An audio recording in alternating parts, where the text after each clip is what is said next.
Hello, કેમ છો બાળકો? Welcome to alpha institute. મારું નામ પ્રિતેશ સર છે. હું ફિઝિક્સ ભણાવું છું. આપણે પહેલું અને બીજું ચેપ્ટર કમ્પ્લીટ કરી દીધું છે. આપણું થર્ડ ચેપ્ટર ચાલે છે વિદ્યુત પ્રવાહ. એમાં આપણી થિયરી બધી કમ્પ્લીટ થઈ ગઈ છે. આજે આપણે એક્સરસાઇઝના બધા દાખલા લેવાના છે. આની પહેલાંના વિડીયો તમે ના જોયા હોય તો પ્લેલિસ્ટમાં મૂકેલા છે, એમાંથી તમે જોઈ શકો છો. અને સૌથી પહેલાં તમારે સબસ્ક્રાઈબ ના કર્યું હોય તો સબસ્ક્રાઈબ કરવાનું છે. અને તમારા મિત્રોને પણ આ વિડીયો શેર કરો અને એમને પણ સબસ્ક્રાઇબ કરવાઓ. ઓકે. બીજું, હું જે બી હેન્ડ રિટન નોટ્સ લખું છું એ તમારે લખવાની જરૂર નથી. હું ડિસ્ક્રિપ્શન બોક્સમાં મૂકીશ, એમાંથી તમે મેળવી શકો છો. ઓકે. બીજું, આજે આપણે બેકગ્રાઉન્ડ ચેન્જ કર્યું છે, તો તમે મને કોમેન્ટ બોક્સમાં લખજો કે આગળનું બેકગ્રાઉન્ડ તમને સારું લાગે છે કે આ વધારે સારું લાગે છે. ઓકે. હું ખાસ ધ્યાન આપીને એને રિમાર્ક તમારી ધ્યાનમાં લઈશું. ઓકે, સારું. ચલો આજે આપણે દાખલા શરૂ કરીએ. પહેલું 3.1. એમાં શું છે? પહેલા તો દરેક દાખલામાં કયા કયા ડેટા આપેલા છે એ જોવાનું અને એમાંથી શું શોધવાનું છે એ જોવાનું. બરાબર છે? આ બધી હેન્ડ રિટન નોટ્સ મેં ડિસ્ક્રિપ્શન બોક્સમાં મૂકેલી છે, એમાંથી તમે મેળવી શકો છો. બરાબર, એટલે તમારે લખવાની જરૂર રહેતી નથી. ઓકે, સારું. ચલો, કયા ડેટા આપ્યા છે અને કયા ડેટા શોધવાના છે સૌથી પહેલા ખ્યાલ આપવો જોઈએ. તો અહીં આગળ તમને પહેલા તો ઈએમએફ આપેલું છે. તો EMF is equal two 12 volt આપેલું છે. બેટરીનો આંતરિક અવરોધ સ્મોલ આર બરાબર 0.4 ઓહ્મ આપેલો છે. અને મહત્તમ પ્રવાહ એટલે આઈ મેક્સિમમ આપણે શોધવાનું છે. તો આઈ મેક્સિમમ ઓહ્મના નિયમ પ્રમાણે આઈ ઇઝ ઇક્વલ ટુ આપણે વી અપોન આર લખીએ છીએ. વી ની જગ્યાએ ઈએમએફ આવશે, ઈએમએફ અપોન આર. અને કેપિટલ આર ની જગ્યાએ આંતરિક અવરોધ આપ્યું છે તો આંતરિક અવરોધ આવશે. અને અહીં આઈ મેક્સિમમ લખીશું તો આપણે આઈ ની જગ્યાએ આઈ મેક્સિમમ લખીશું. ઓકે, બસ હવે વેલ્યુ મૂકવાની છે અને આન્સર લાવવાનો છે. તો I maximum is equal to E upon R. ચલો, ઈ ની વેલ્યુ શું છે? ઈ ની વેલ્યુ 12 અને આર ની વેલ્યુ કેટલી છે? 0.4. ઓકે, ચલો હવે એટલે આઈ મેક્સિમમ નીચેથી પોઈન્ટ કાઢીએ એટલે ઉપર 0 લાગશે અને નીચે 4. તો I maximum is equal two 4 તરી 12, અહીં કેન્સલ થશે. 4 તરી 12 અને 0 એટલે 30. આ આપણો આન્સર છે. એકમ લખવાનો ભૂલવાનો નહીં, એમ્પિયર. અને આન્સર હોય એને આપણે ફ્રેમ કરીને લખી દઈએ. Okay,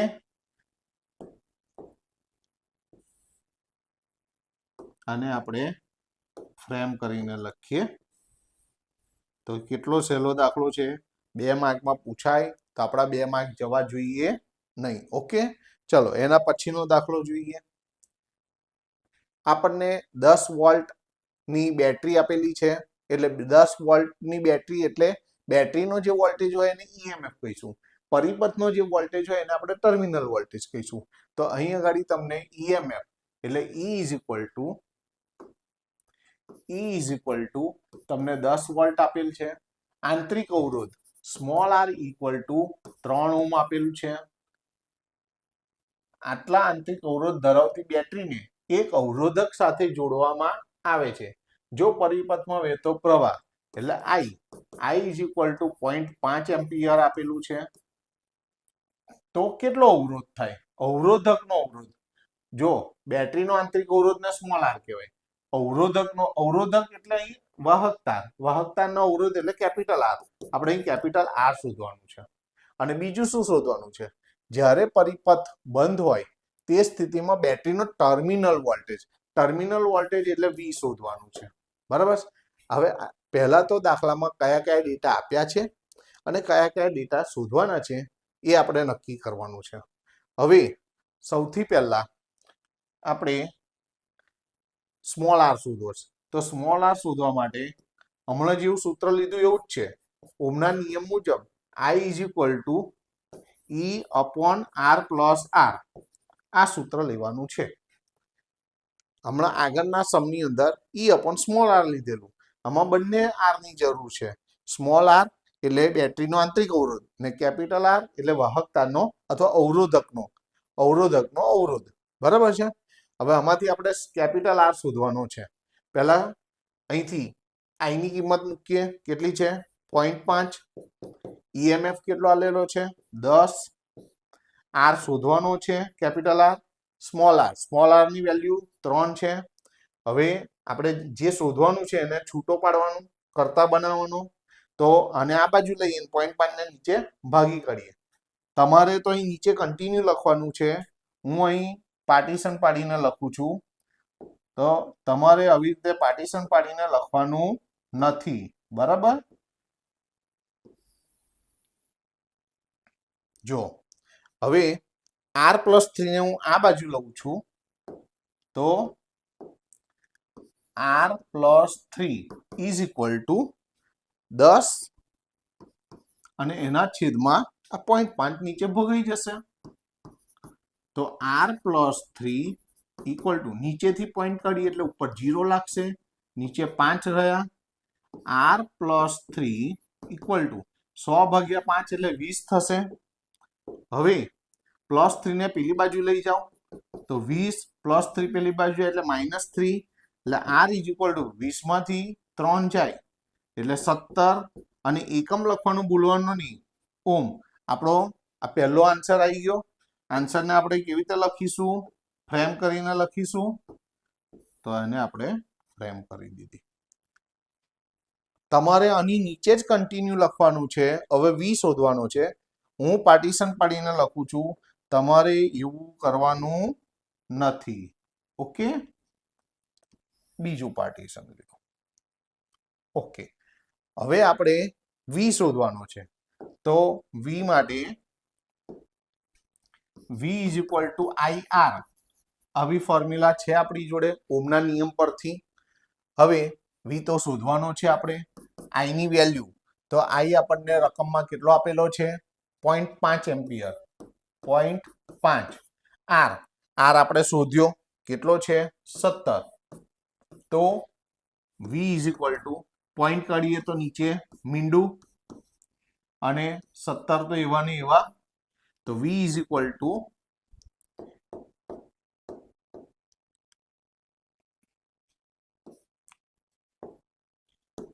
V is equal two 17 × 85 અને છેદમાં 10 એટલે V ઇઝ ઇક્વલ ટુ નીચે મીંડું છે એટલે આંકડા પહેલા પોઈન્ટ. એકમ લખવાનો ભૂલવાનો નહીં. અને આન્સર આવે તો આપણે આન્સરને કેવી રીતે લખીશું? ફ્રેમ કરીને. ઓકે? ફ્રેમ કરીને લખીએ.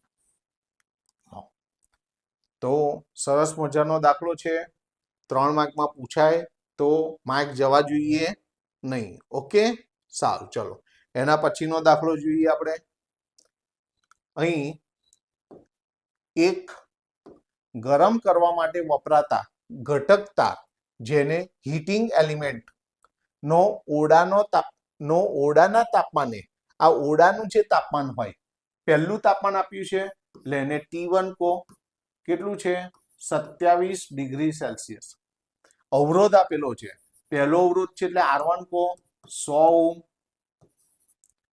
અવરોધકના દ્રવ્યની અવરોધકતાનો તાપમાન ગુણાંકને આલ્ફા કહેવાય. આલ્ફાની વેલ્યુ કેટલી આપી છે?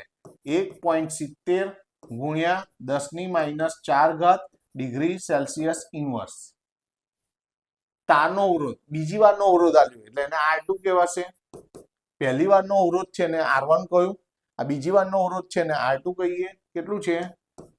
117 ઓહ્મ. તો આપણે તારનું તાપમાન, એક તાપમાન આપેલું છે એટલે T1 આપેલું છે, બીજું તાપમાન શોધવાનું છે એટલે T2 આપણે શોધવાનું છે. બરાબર? હવે જો આટલા પહેલા તો ડેટા ખબર પડવી જોઈએ. કયા કયા ડેટા આપ્યા છે અને કયા કયા ડેટા શોધવાના છે. તો આના માટે તમે કઈ ફોર્મ્યુલા લેશો? તો સરસ મજાની ફોર્મ્યુલા છે. મેં તમને આની shortcut alpha is equal two R2 - R1 આખાના છેદમાં R1 કૌંસમાં T2 - T1. થિયરી જ્યારે આવી હતી, કઈ થિયરી? તાપમાન અને અવરોધકતા વચ્ચેનો સંબંધ. અને એમાં આવું સૂત્ર હતું, ρT is equal to row 0 કૌંસમાં 1 પ્લસ આલ્ફા નાના કૌંસમાં ટી માઇનસ ટી 0. આવું આપણું એનસીઆરટીમાં સૂત્ર છે. આ અવરોધકતા અને તાપમાન વચ્ચેનો જેવો સંબંધ છે એવી રીતે અવરોધ અને તાપમાન વચ્ચેનો પણ સંબંધ લઈ શકાય. RT is equal two R0 કૌંસમાં 1 પ્લસ આલ્ફા કૌંસમાં ટી માઇનસ T0. આ જ સંબંધને હું બીજા સ્વરૂપે લખું. અહીં ટી તાપમાને અવરોધ અને સંદર્ભ તાપમાન 0 એટલે સંદર્ભ તાપમાને. ઓકે, તો એની જગ્યાએ તમે અહીં R2 અને અહીં R1 લખી શકો. R2 બરાબર R1 કૌંસમાં 1 પ્લસ આલ્ફા કૌંસમાં T2 માઇનસ T1. આવી રીતે પણ તમે લખી શકો. હવે આમાંથી જ આ સ્વરૂપ મેળવેલું છે સર. જો કેવી રીતે, આ R1 આની સાથે બી મલ્ટીપ્લાય થાય અને આની સાથે પણ મલ્ટીપ્લાય થાય. તો R2 is equal two R1 એક જોડે ગુણાય એટલે R1 પ્લસ R1 આલ્ફા જોડે ગુણાશે R1 આલ્ફા અને કૌંસમાં T2 માઇનસ T1. હવે આ R1 ને આ બાજુ લઈ દો તો R2 minus R1 is equal two શું રહ્યું? R1 alpha T2 minus T1. હવે આ R2 માઇનસ R1 તો એવા ને એવા જ. પહેલા આ R1 ને ભાગી કાઢો અને આ T2 માઇનસ T1 છે એને પણ ભાગો તો શું રહ્યું? આ બાજુ આલ્ફા. જો આવ્યું સૂત્ર. આટલા બધા સ્ટેપ તમારે લખવાની જરૂર નથી, તમે આ સૂત્ર ડાયરેક્ટ લખી શકો છો. અને આ થિયરી વખતે મેં તમને એક્સપ્લેન કરેલું છે, તમે એવું હોય તો આગળના વિડીયોમાં જોઈ લેજો. ઓકે, સારું. હવે આની અંદર કિંમતો મૂકવાની છે અને T2 ને છૂટો પાડીને T2 ની કિંમત શોધવાની છે. તો આ બધું મેં આગળના વિડીયોમાં તમને મેં લખેલું જ છે, એમાં તમે જોઈ શકો છો. બરાબર, તો અત્યારે તો આ રફ છે. તો અત્યારે હવે તમે ડાયરેક્ટ આ ફોર્મ્યુલા પરથી જ આ મેળવેલી છે, તમે ડાયરેક્ટ આ ફોર્મ્યુલાને અપ્લાય કરી શકો છો. તો આપણે આને કાઢી નાખીએ છીએ. Okay,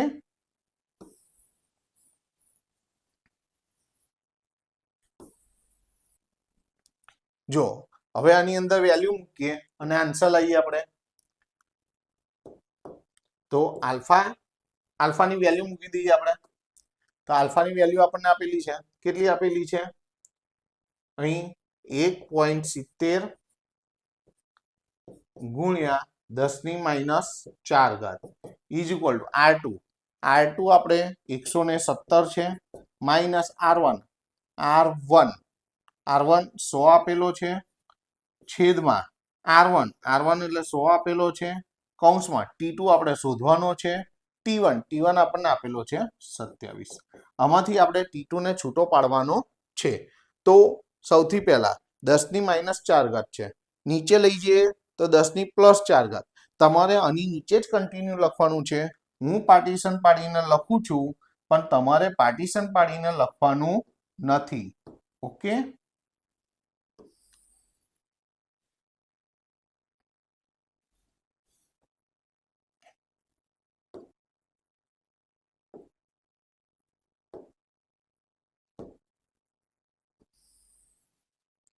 okay. હવે જુઓ અહીં આગળ 1.70 10⁻⁴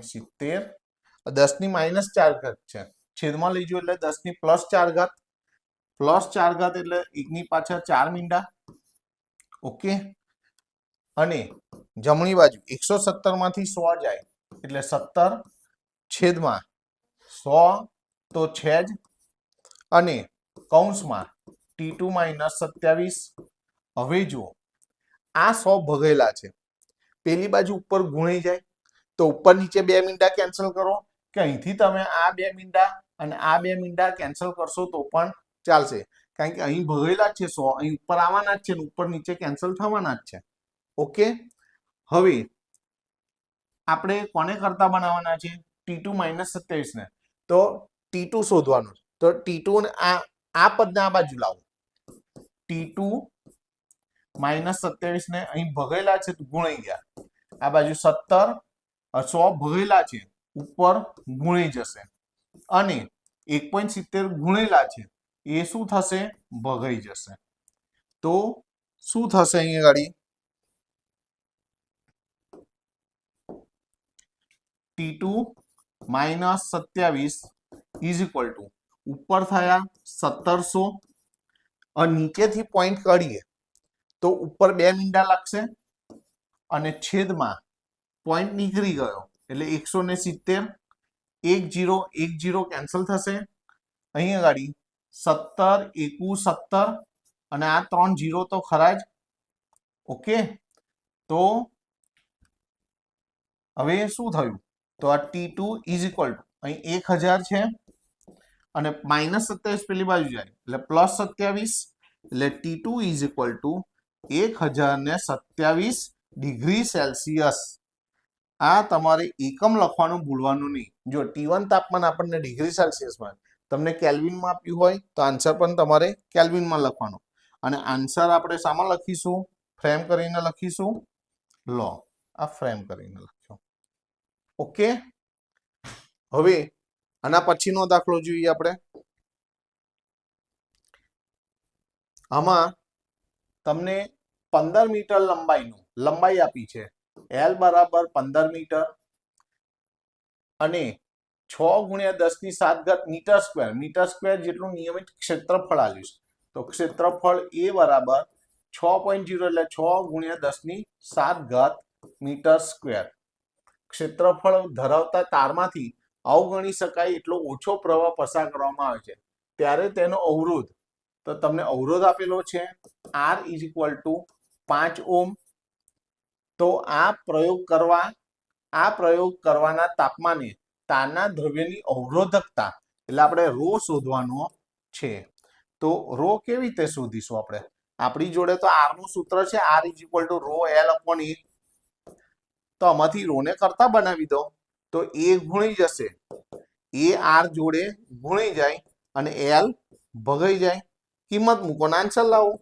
R આપ્યા છે 5 A આપ્યા છે 6 ગુણ્યા 10 ની 7 ઘાત છેદમાં L એટલે આપણને આપ્યા છે 15 ચલો અહીં કેન્સલ થશે 5 તરી 15 3 દુ 6 તો રો ઇઝ ઇક્વલ ટુ શું આવ્યું અહીં જ લખી દઈએ તો 2 ગુણ્યા 10 ની 7 ઘાત અને અવરોધ તો અવરોધનો એકમ શું થશે અહીં ગાડી હવે જો સાંભળો સપોઝ તમને મને તો ખબર છે ઓહમ ઇન્ટુ મીટર પણ કેવી રીતે આવ્યો તો અહીંથી જુઓ આપણે આનો R નો એકમ શું થાય ઓહમ એરિયાનો મીટર સ્ક્વેર અને લંબાઈનો મીટર 1 મીટર જાય એટલે ઓહમ ઇન્ટુ મીટર એનો એકમ છે તો અત્યારે આ રફ છે તો એને આપણે કાઢી નાખ્યું આ આપણો આન્સર છે આન્સર આપણે કેવી રીતે લખીશું ફ્રેમ કરીને લખીશું તો એને ફ્રેમ કરી દીધો તો કેટલો સહેલો દાખલો છે ઓકે ત્યાર પછીનો દાખલો જોઈએ આપણે એક ચાંદીના તારનો તાપમાન આપ્યું છે પહેલું તાપમાન આપ્યું છે એટલે T1 બરાબર 27.5 ડિગ્રી સેલ્સિયસ અવરોધ આપ્યું છે એટલે R1 બરાબર આપ્યું છે 2.1 ઓહમ બીજું તાપમાન આપ્યું છે એટલે T2 બરાબર 100 ડિગ્રી સેલ્સિયસ બીજો અવરોધ આપ્યો છે એટલે R2 is equal two 2.7 ohm તો ચાંદીનો અવરોધકતાનો તાપમાન ગુણાંક આપણે અહીં ગાડી આલ્ફા શોધવાનો છે અને આલ્ફાનું સૂત્ર આપણી પાસે છે હમણાં જ લીધેલું alpha is equal two R2 minus R1 આખાના છેદમાં R1 કૌંસમાં T2 માઇનસ T1 કિંમત મૂકો આન્સર લાવો R2 એટલે 2.7 છે માઇનસ R1 એટલે 2.1 છે આખાના છેદમાં R1 એટલે 2.1 છે કૌંસમાં T2 એટલે 100 છે માઇનસ T1 એટલે 27.5 છે તો હું પાર્ટીશન પાડીને લખું છું તમારે પાર્ટીશન પાડીને લખવાનું નથી હવે આલ્ફા ઇઝ ઇક્વલ ટુ 2.7 માંથી 2.1 જાય એટલે 0.6 આખાના છેદમાં 2.1 અને 100 માંથી 27.5 જાય પહેલા 100 માંથી 27 કાઢો તો 73 અને એમાંથી 0.5 કાઢો એટલે 72.5 72.5 ઓકે હવે નીચેથી પોઈન્ટ હવે સાંભળજો 0.6 અને 2.1 અહીંનો પોઈન્ટ ને અહીંનો પોઈન્ટ જતા રહ્યા એટલે ઉપર રહ્યા 6 નીચે રહ્યા 21 અને અહીં છે 72.5 બરાબર હવે અહીંથી પોઈન્ટ કાઢીએ તો ઉપર મીંડું લાગશે એટલે આલ્ફા ઇઝ ઇક્વલ ટુ ઉપર મીંડું લાગ્યું નીચે 21 છે અને અહીં 275 બરાબર છે હવે એટલે આલ્ફા ઇઝ ઇક્વલ ટુ અહીં બંને કોના ઘડે એમ 3 વડે થશે 3 સતા અને 3 દુ અને આ 0 એટલે ઉપર રહ્યા 20 નીચે રહ્યા 7 અને અહીં રહ્યા 275 ડાયરેક્ટ કેલ્સીનો ઉપયોગ કરીને પણ તમે આન્સર લખી શકો છો બરાબર છે તો અહીં હું પાર્ટીશન પાડીને લખું છું તમારે પાર્ટીશન પાડીને લખવાનું નથી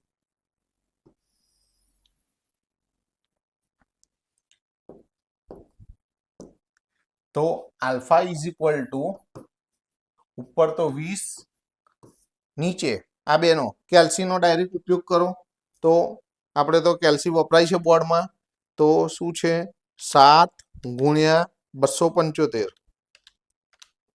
તો કેટલો આવ્યો 19 25 હવે એટલે આલ્ફા ઇઝ ઇક્વલ ટુ 20 ભાગ્યા 19 25 તો કેટલો જવાબ આવ્યો 0.010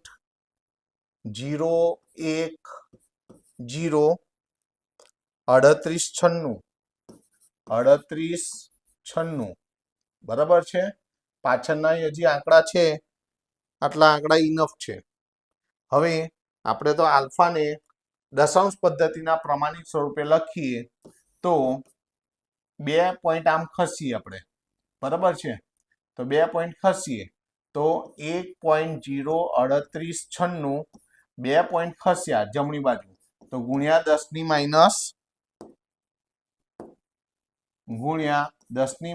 2 ઘાત degree Celsius inverse degree Celsius inverse degree Celsius inverse દેખાશે ને ઓકે ડિગ્રી સેલ્સિયસ ઇનવર્સ એવું હોય તો નીચે લખીએ આપણે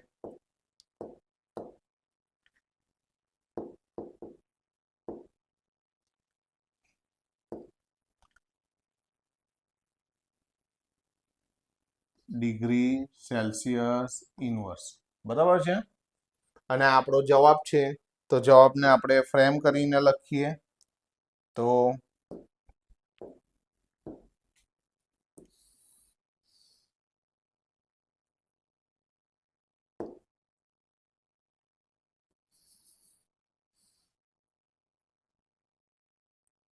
ઓકે તો આપણો આન્સર આવી ગયો આના પછીનો દાખલો લઈએ આપણે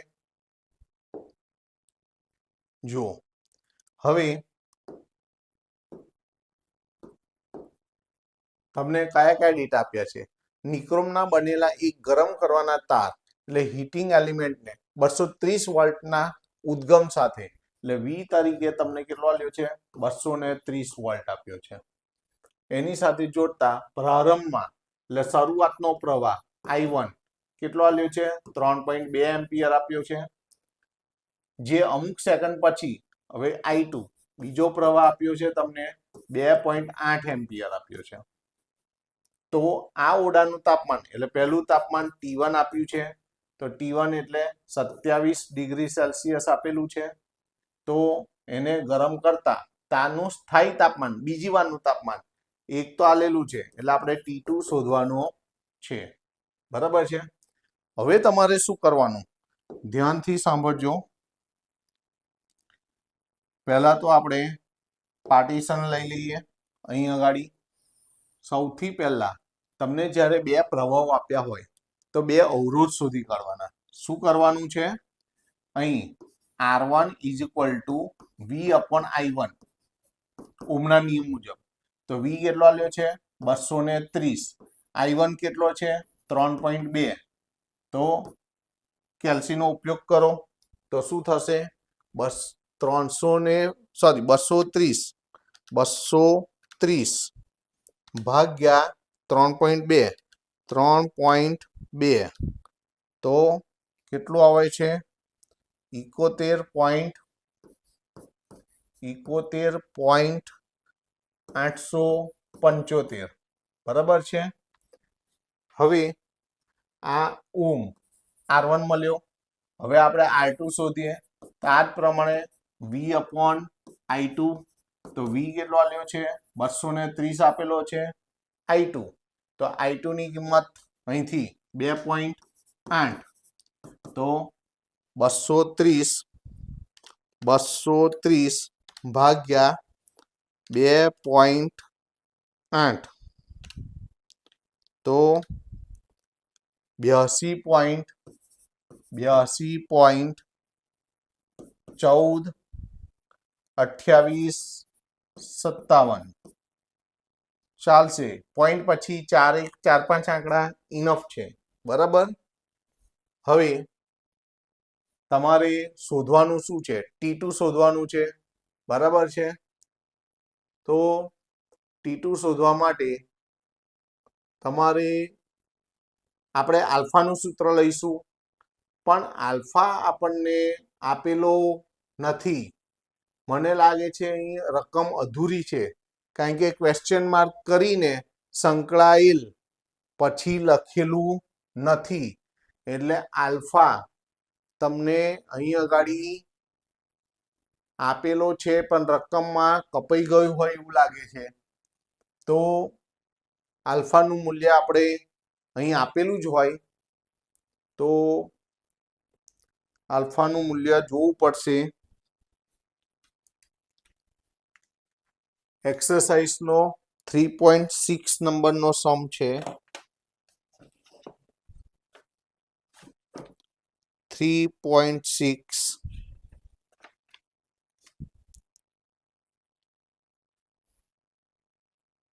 નિક્રોમનો તાર. એમાં આલ્ફાનું મૂલ્ય યસ આપેલું છે. હા, આખી એક લાઈન કપાઈ ગયેલી છે. આની અંદર રકમમાં આખી એક લાઈન કપાઈ ગયેલી છે. હું લખી દઉં છું. સંકળાયેલ તાપમાનના ગાળા માટે અહીં ગાડી આની જોડે સંકળાયેલ તાપમાનના ગાળા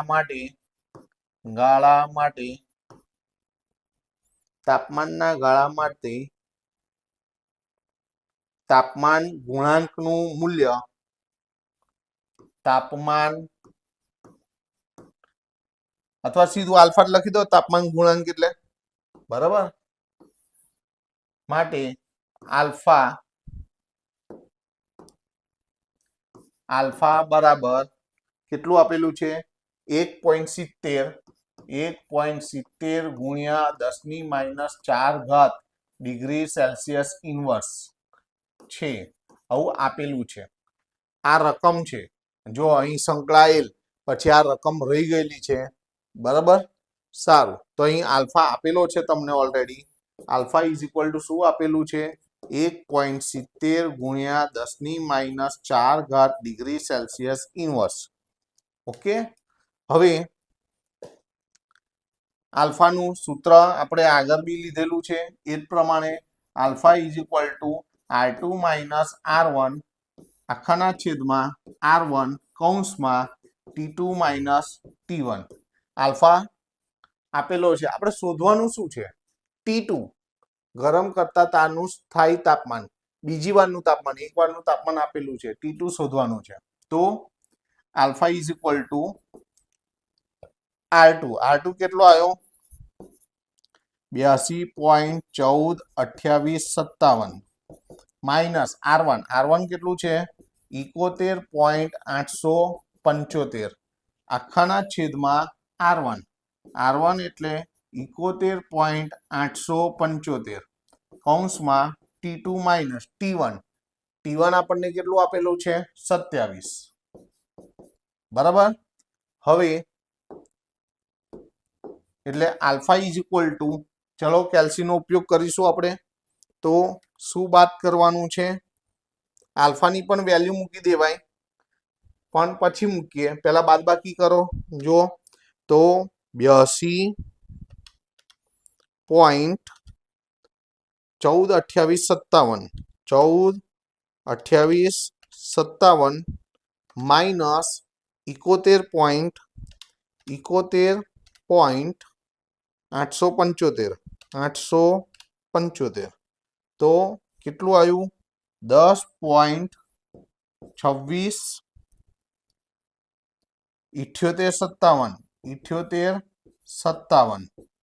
છેદમાં આ તો છે જ 71.875 કૌંસમાં T2 માઇનસ 27 હવે આ બેનો ભાગાકાર કરી દઈએ હું પાર્ટીશન કરીને લખું છું તમારે નીચે કન્ટિન્યુ લખવાનું છે આમ ઓકે ચલો એમાં લખીએ તો આ બેનો ભાગાકાર કરીશું શું કરીશું 10.2678 57 ભાગ્યા 71.875 તો આવશે 0.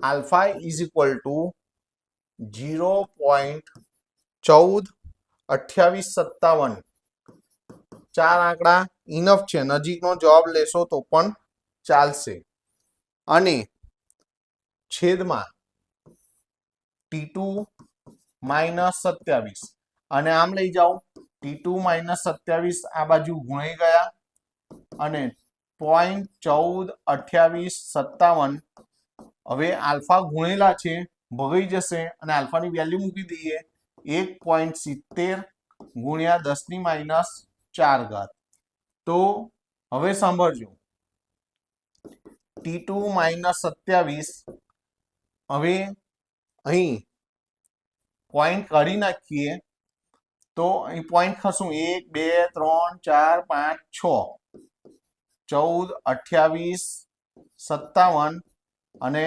10⁻⁶ એક કામ કરો ને 6 પોઈન્ટ નથી ખસવા આપણે 4 પોઈન્ટ ખસો એનું કારણ કહું અહીંથી 1 2 3 4 પોઈન્ટ ખસો કેમ તો 10⁻⁴ આવે 4 પોઈન્ટ જમણી બાજુ ખસે તો અને નીચે પણ 10⁻⁴ છે તો કેન્સલ થઈ જાય 10⁻⁴ આને આ બે કેન્સલ થઈ જાય ઓકે તો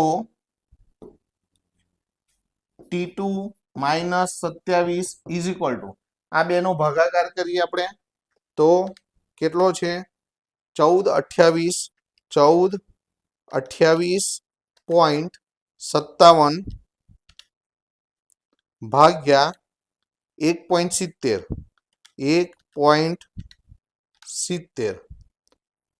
તો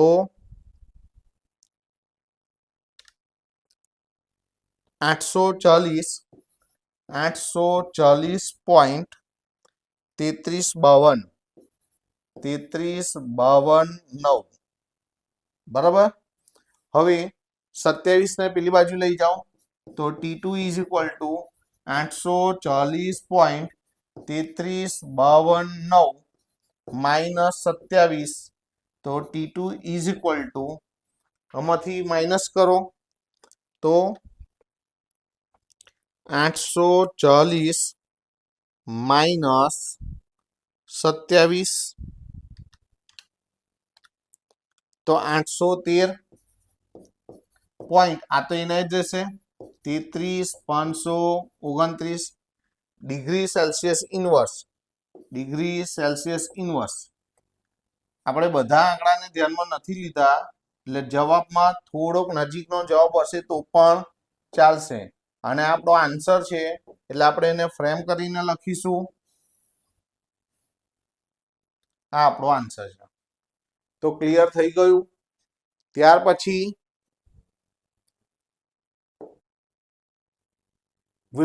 હવે જો વિસ્ટન બ્રિજનો જે દાખલો છે આવો સેમ ટુ સેમ દાખલો ઉદાહરણની અંદર પણ છે, તો એની સાથે આપણે લઈએ કાં તો છેલ્લે લઈએ. બરાબર છે, જોઈએ છે. પહેલા એના સિવાયના દાખલા લઈ લઈએ, કારણ કે દાખલો ઘણો મોટો છે અને સેમ દાખલા બે સાથે લઈશું અને બોર્ડની એક્ઝામમાં પૂછવાની સૌથી વધારે શક્યતા છે.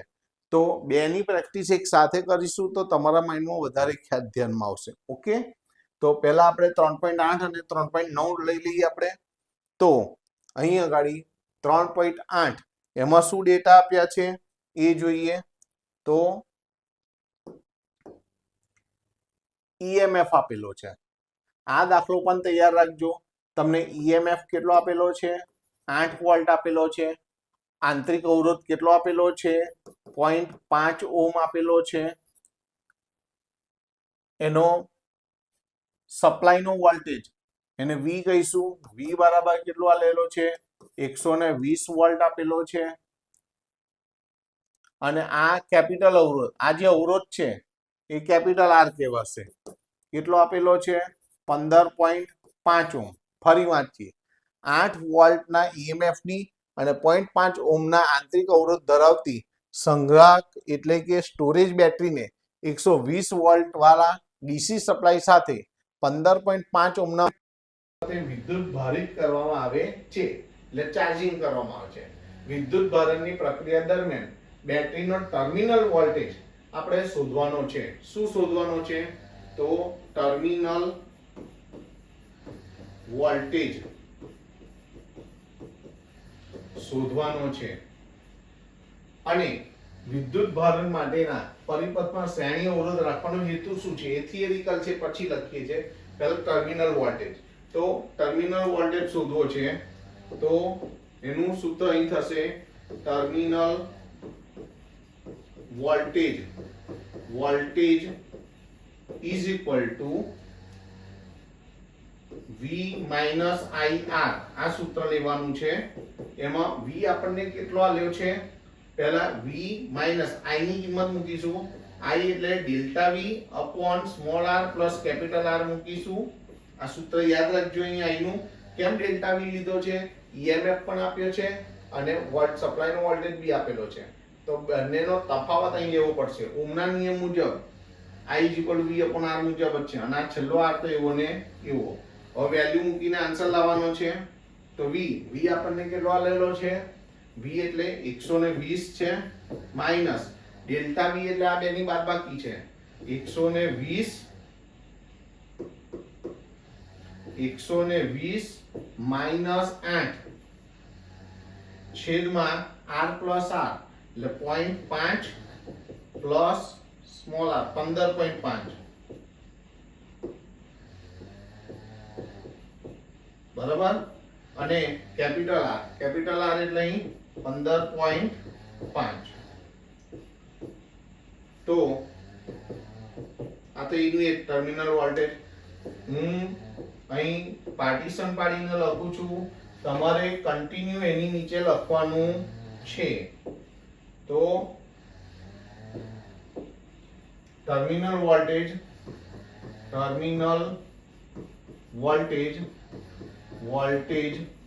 ઇઝ ઇક્વલ ટુ, ચલો 120 તો એવા ને એવા માઈનસ 120 માંથી 8 જાય એટલે 112 છેદમાં 0.5 વત્તા 15.5 એટલે 16 અને અહીં 15.5. તો ટર્મિનલ વોલ્ટેજ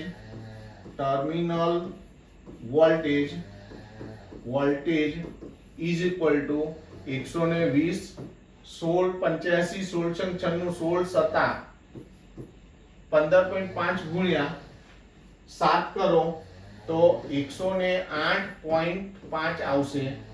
તો terminal voltage is equal two 120 માંથી 108.5 જાય તો 11.5 વોલ્ટ વોલ્ટ આ આપણો આન્સર છે. તો આન્સર આપણે ફ્રેમ કરીને લખીશું. ફ્રેમ કરીને લખીએ. હવે તમને એક થિયરિકલ આન્સર બી પૂછ્યો છે. શું પૂછ્યું છે જુઓ તો. એ તમને એવું કહ્યું છે કે વિદ્યુત ભારણ માટે એટલે ચાર્જિંગ માટે પરિપથમાં શ્રેણી અવરોધ કેમ રાખવામાં આવે છે. શ્રેણી અવરોધ રાખીએ તો પરિપથમાં આવતો વધારાનો અવરોધ સીમિત થઈ જાય છે, એટલે પરિપથને કોઈ પણ નુકસાન થતું નથી. તો શ્રેણી અવરોધ રાખવાથી વિદ્યુત ભારણ માટે શબ્દમાં લખવું પડશે કે વિદ્યુત ભારણ માટે શ્રેણી અવરોધ રાખવાથી શ્રેણી અવરોધ રાખવાથી પરિપથમાં આવતો વધારાનો પ્રવાહ સીમિત થઈ જાય છે. સીમિત એટલે નિયંત્રિત થઈ જાય છે. સીમિત થઈ જાય છે અને પરિપથને કોઈ પણ નુકસાન થતું નથી.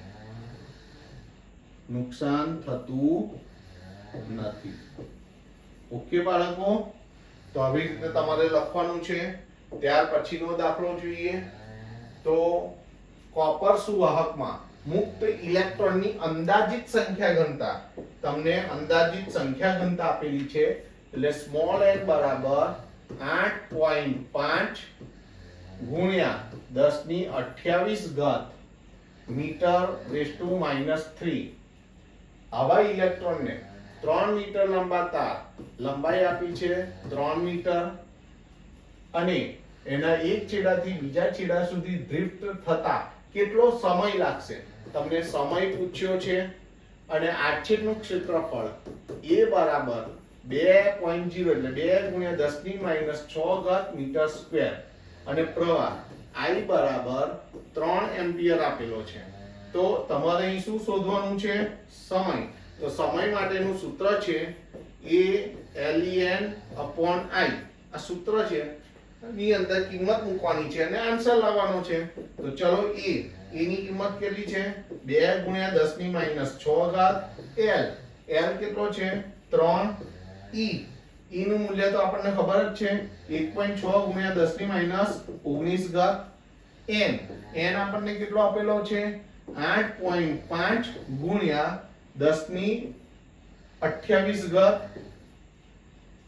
આખાના છેદમાં I આપણને 3 એમ્પિયર આપેલો છે. ચલો અહીં જુઓ, 3 કેન્સલ થઈ જશે તો કેલ્સી નો ઉપયોગ કરો. ચલો ભાઈ, T શું થશે? અહીં અગાડી 8.5 ગુણ્યા 1.6 8.5 ગુણ્યા 1.6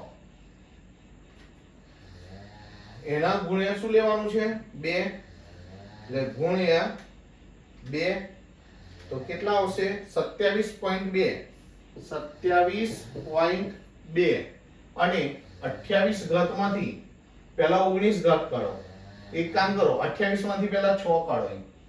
28 માંથી 6 જાય એટલે 22, 22 માંથી 19 જાય એટલે 10⁻3 ઘાત. બરાબર છે? હવે એકમ અહીં આગળ કયો આવશે? સેકન્ડ. બરાબર છે? સેકન્ડ. તો આટલો જવાબ આવે. દશાંશ પદ્ધતિના પ્રમાણિત સ્વરૂપે જવાબ લખવો હોય તો પણ તમે લખી શકો. એક આંકડો આ બાજુ ખસો તો 2.72, એક ડાબી બાજુ ખસીએ એટલે એક ઉમેરાઈ ઘાત તો 10⁴ ઘાત સેકન્ડ. આ જવાબ આવ્યો. જવાબ આપણે કેવી રીતે લખીશું? ફ્રેમ કરીને લખીશું. તો એને આપણે ફ્રેમ કરીને લખી દઈએ. હવે આપણે 3.7 નંબરનો સમ. અહીં આકૃતિમાં નેટવર્ક માટે દરેક શાખામાંથી વહેતો પ્રવાહ મેળવવાનો છે. ઓકે, તો અહીં આગળ બેટરીનો ધન છેડો છે, અહીંથી પ્રવાહ I નીકળ્યો, એ I1 અને I2 માં વહેંચાય છે. આ I1 માંથી અમુક પ્રવાહ એટલે I3 અહીં જાય છે, અને બાકીનો એટલે I1 માઇનસ I3 અહીંથી પસાર થાય છે. હવે I2 અને I3 ભેગા થશે એટલે I2 પ્લસ I3.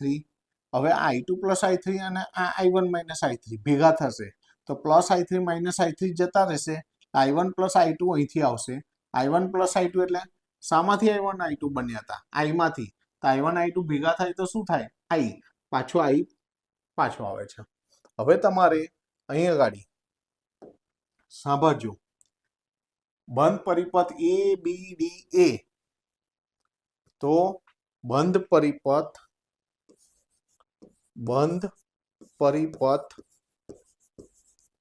ABDA માટે કિર્ચોફનો નિયમ વાપરીએ તો મુસાફરીની દિશા અને પ્રવાહની દિશા, આપણે આમ મુસાફરી ABDA, તો મુસાફરીની દિશા અને પ્રવાહની દિશા સમાન છે એટલે આ બેનો ગુણાકાર. તો 10I1 કેવો લેવાશે? 10I1 આપણે ઋણ, પ્રવાહની દિશા અને મુસાફરીની દિશા સમાન તો ઋણ નિશાની, સમાન હોય તો ઋણ ને વિરુદ્ધ હોય તો ધન. સમાન હોય તો ઋણ એટલે રૂ અને સમાનનો સ, રૂસ એટલે રસ્યા, એવી રીતે યાદ રાખી શકાય. તો અહીં આગળ સમાન છે એટલે ઋણ -10I1. અહીંથી આમ જઈએ, મુસાફરીની દિશા આપણી ABDA એટલે આ મુસાફરી થઈ ABDA. મુસાફરીને પ્રવાહ એક જ સમાન દિશા, સમાન એટલે આ બેનો ગુણાકાર ઋણ -5I3. અહીં મુસાફરીની દિશા અને પ્રવાહની દિશા વિરુદ્ધ છે એટલે ધન 5I2 ઇક્વલ ટુ 0. દરેકને 5 વડે ભાગતા, દરેકને 5 વડે આપણે ભાગીએ તો 5 વડે ભાગું તો -2I1, 5 વડે ભાગું તો -I3, 5 વડે ભાગું તો I2 ઇઝ ઇક્વલ ટુ 0. કોઈ એક ચલને કરતા બનાવો, -I3 પેલી બાજુ લઈ જાઓ, -2I1 પ્લસ I2, -I3 પેલી બાજુ જાય પ્લસ I3, અને સમીકરણ આપી દો અને ફ્રેમ પણ કરી દઈએ આપણે.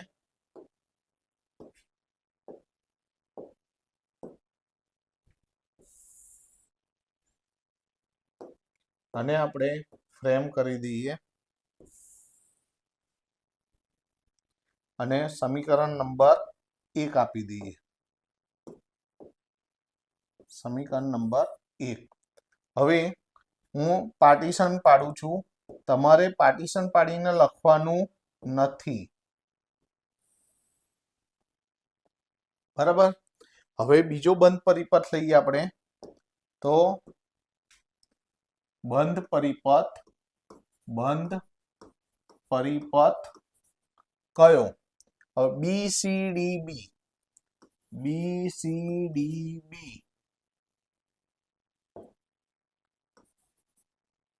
માટે ફરી કિર્ચોફનો નિયમ લગાડો. અહીંથી મુસાફરીની દિશા અને પ્રવાહની દિશા સમાન છે તો ઋણ -5I1 -I3. અહીંથી મુસાફરીની દિશા અને પ્રવાહની દિશા વિરુદ્ધ છે એટલે ધન +10 કૌંસમાં I2 પ્લસ I3. અહીં મુસાફરીની દિશા અને પ્રવાહની દિશા વિરુદ્ધ છે એટલે ધન +5I3 ઇઝ ઇક્વલ ટુ 0. દરેકને 5 વડે ભાગી કાઢીએ, દરેકને 5 વડે ભાગતા, દરેકને 5 વડે ભાગતા તો અને 5 વડે ભાગીએ, 5 જતા રહે, બહાર માઇનસ રહેશે, I1 -I3. 5 વડે ભાગવું તો 2 આવશે, I2 પ્લસ I3 5 વડે ભાગવું તો ફક્ત I3 ઇઝ ઇક્વલ ટુ 0. કૌંસ છોડી કાઢીએ, બહાર માઇનસ છે એટલે નિશાનીઓ બદલાશે. -I1 પ્લસ I3, 2 ને અંદર ગુણી કાઢો એટલે 2I2, અહીં ગુણીએ તો 2I3 પ્લસ I3 તો છે જ, ઇઝ ઇક્વલ ટુ 0. તો અહીં -I1, I2 કેટલી વાર છે? 2 વાર I2, I3 કેટલી વાર છે? 4 વાર I3 is equal two 0. Okay, અને પરિણામ નંબર 2 આપી દઈએ આપણે. હવે બંધ પરિપથ આ લઈએ, A, D, C અને E કહી દઈએ આપણે. અને આપણે E. તો કયો બંધ પરિપથ લઈશું? બંધ પરિપથ A, D, C, E, A. A, D, C, E, A માટે કિર્ચોફનો નિયમ લઈએ. અહીંથી મુસાફરીની દિશા આમ છે આપણી, તો મુસાફરીની અને પ્રવાહની દિશા સમાન છે એટલે ઋણ, તો -5I2. અહીંથી આમ જઈએ તો પ્રવાહની અને મુસાફરીની દિશા સમાન છે એટલે ઋણ, -10I2 પ્લસ I3. અહીં તો કોઈ અવરોધ નથી, સીધું કયા છેડા પર જમ્પ મારીએ છે? પ્લસ, તો +10. અહીં I, હવે મુસાફરીની દિશા અને પ્રવાહની દિશા સમાન છે એટલે 10I, આ બેનો ગુણાકાર શું થશે? ઋણ, -10I is equal two 0. I એટલે શું? I1 પ્લસ I2 ને, કિંમત મૂકવાની જો અહીં, તો એની કિંમત મૂકો. તો એ પહેલા દરેકને 5 વડે ભાગીએ અને અહીં કિંમત મૂકીએ. તો દરેકને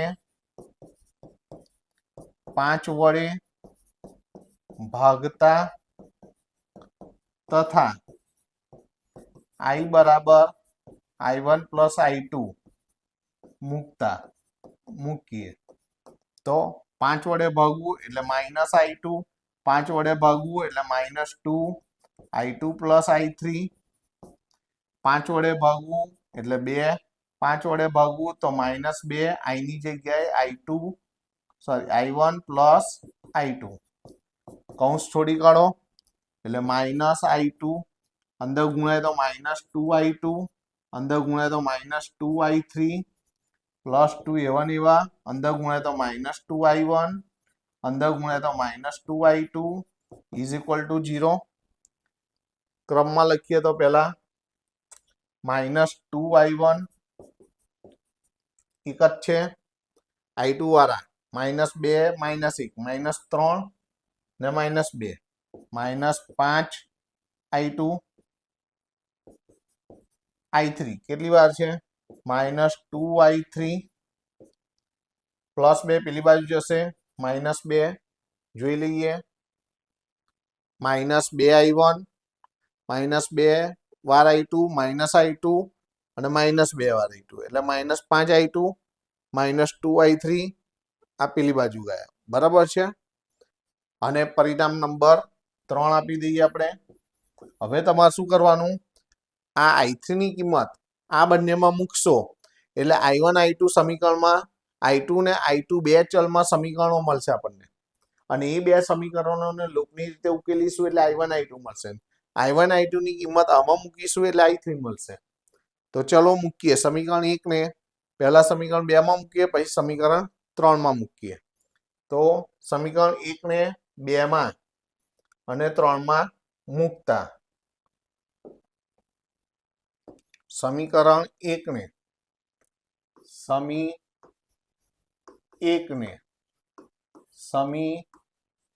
2 અને સમી 3 માં મૂકતા હવે આપણે શું કરીએ? હું વચ્ચે પાર્ટીશન લઈ લઉં છું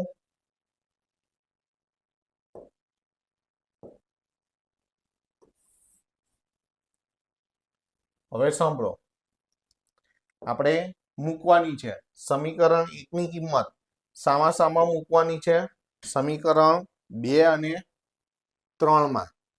તો સમીકરણ 2 માં i3 ની કિંમત મૂકવાની. પેલા -i1 + i2, ભૂલ ના થાય જોજો, પેજ બદલાઈ છે. -i1 + 2i2, -i1 + 2i2, બરાબર છે ને?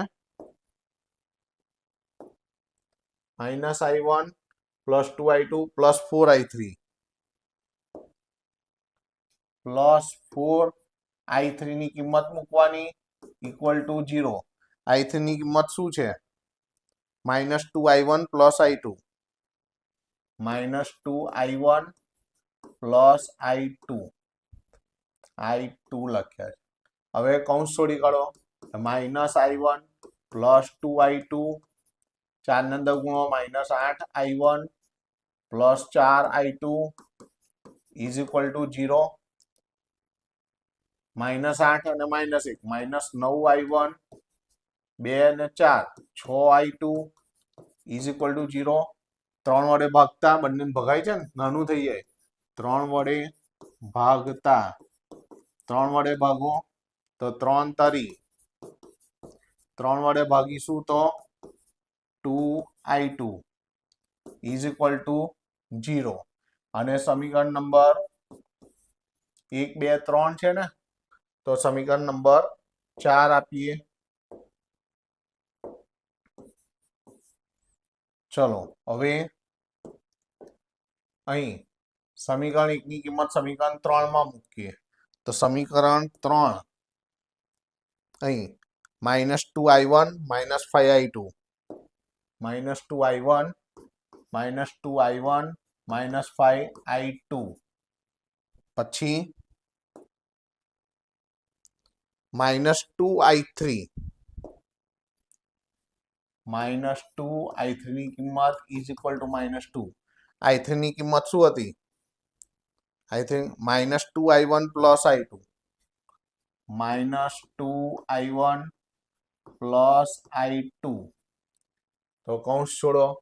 -2i1 - 5i2, અંદર ગુણો તો +4i1, અંદર ગુણો તો -2i2 = -2.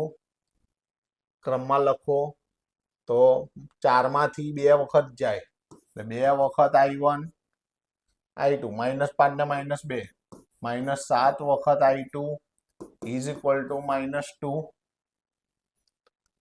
અને સમીકરણ નંબર 5 આપીએ. હવે તમારે બંને સમીકરણને ઉકેલવાના છે. ઓકે, તો આગળ જુઓ, અહીં બંને સમીકરણને આપણે ઉકેલવાના છે. તો જુઓ હવે લૂપની રીતે ઉકેલતા. તો લૂપની રીતે લખીએ અહીં એવું કે સમી 4 અને 5 ને, સમી 4 અને 5 ને લૂપની રીતથી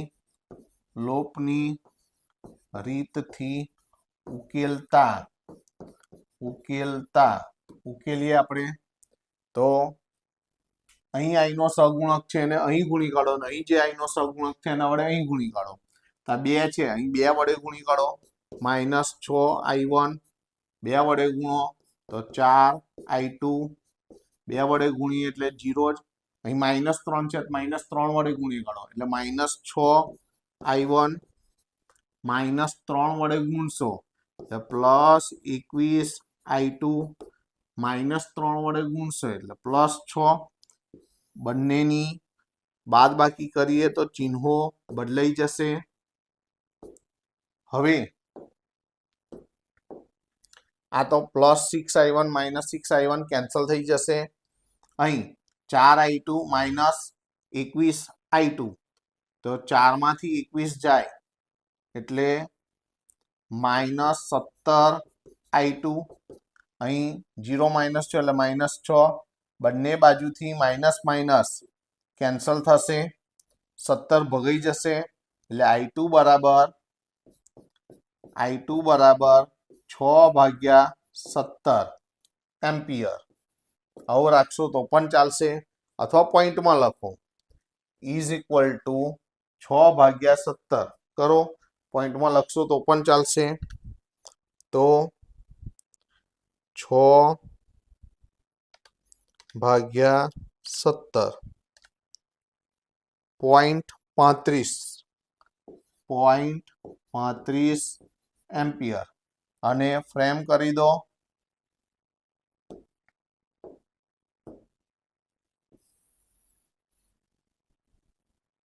ઓકે, I2 મળી ગયો. I2 ની કિંમત બેમાંથી કોઈ એક સમીકરણમાં મૂકી દો. તમારે નીચે લખવાનું, હું પાર્ટીશન પાડીને લખું છું. તો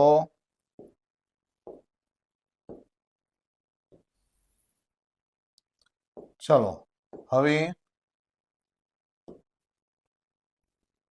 I2 ની કિંમત સમીકરણ કયું સહેલું પડશે? આમાં મૂકી દઈએ.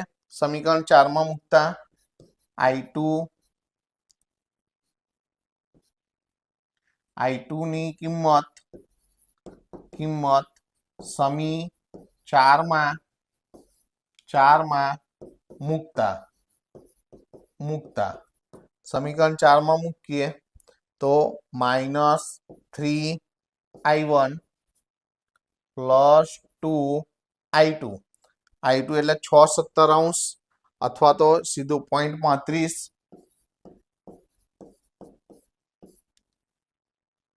Is equal two 0.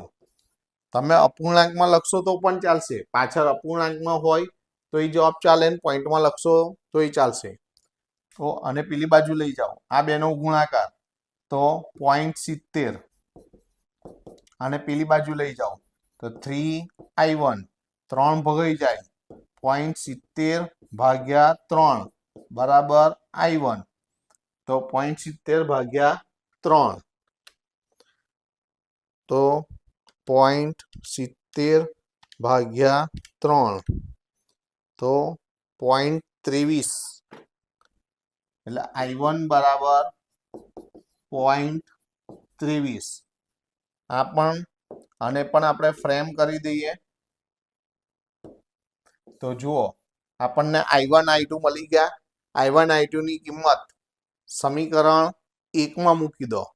સમીકરણ 1 માં I1 I2 ની કિંમત મૂકો એટલે I3 મળશે. તો મૂકીએ, ચલો -2I1 + I2 છે, -2I1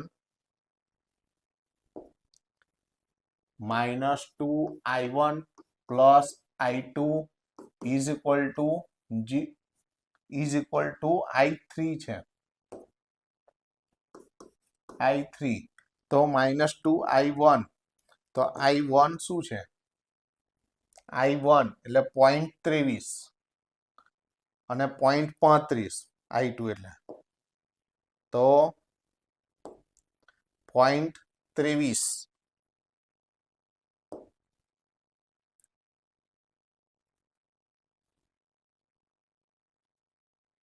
શું થયું? 0.23 ક્યાં લખ્યું? અહીં લખ્યું આપણે. તો ઓકે,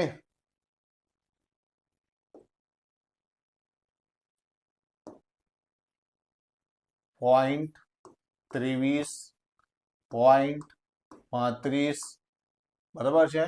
-2I1 છે ને, ભૂલ ના થાય, પેજ બદલાય છે તો -2I1 + I2 બરાબર. તો અહીં ગુણાશે તો -0.46 + 0.35 ઇઝ ઇક્વલ ટુ I3. હવે 0.35 - 0.46, તો I3 is equal two -0.11 ampere. તો I3 મળી ગયો આપણને. હવે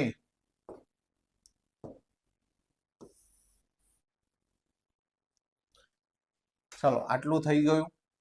હવે I1 I2 I3 આપણને મળી ગયા છે. દરેક ભુજામાંથી વહેતો આપણે પ્રવાહ શોધવાનો છે. તો દરેક ભુજા એટલે કઈ કઈ છે જુઓ, આકૃતિ જોવી પડશે. પરિપથ AB માંથી I1 AB પહેલા AB BC CD DA લઈ લઈએ. તો AB એટલે I1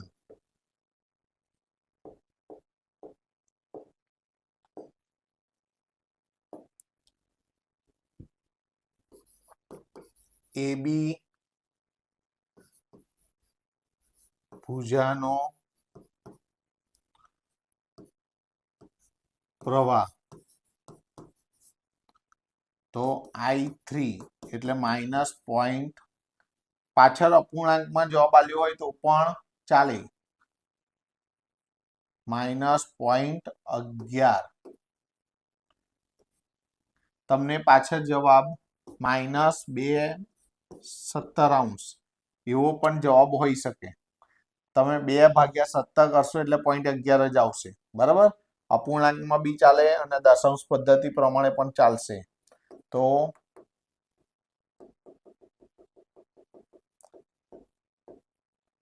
-0.11 એમ્પિયર.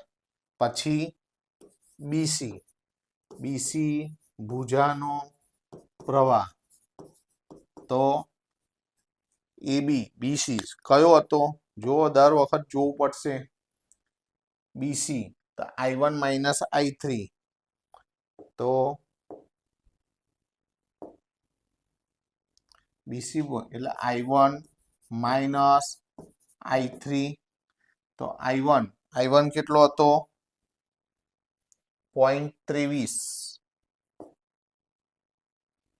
0.23 I3.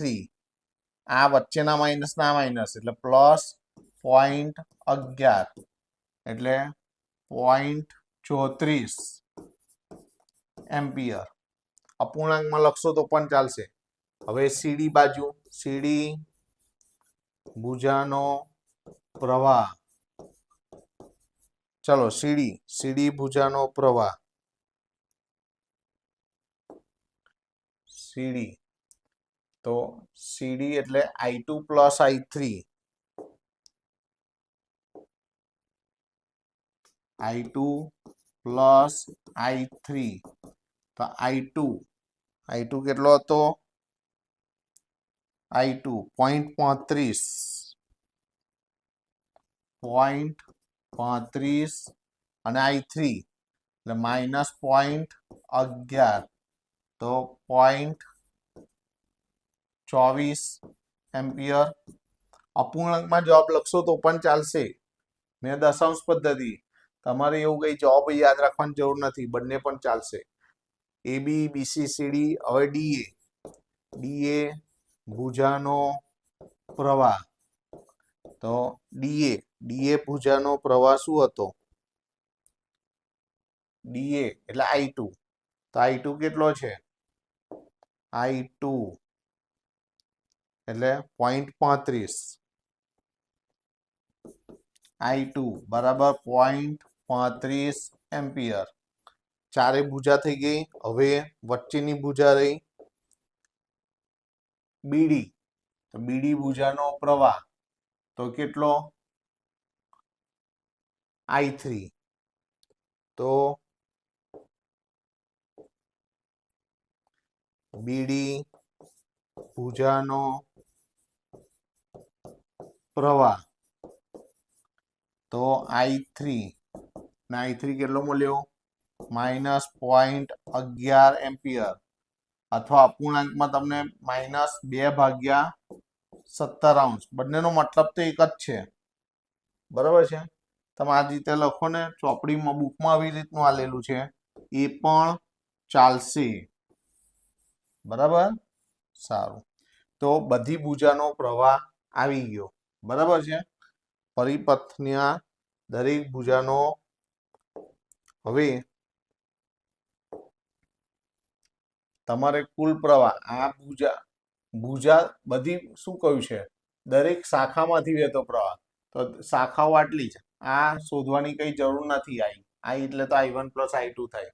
તો આ 5 ભુજાઓમાંથી આપણે વહેતો પ્રવાહ શોધવાના હતા, તો મળી ગયા. ઓકે, લો.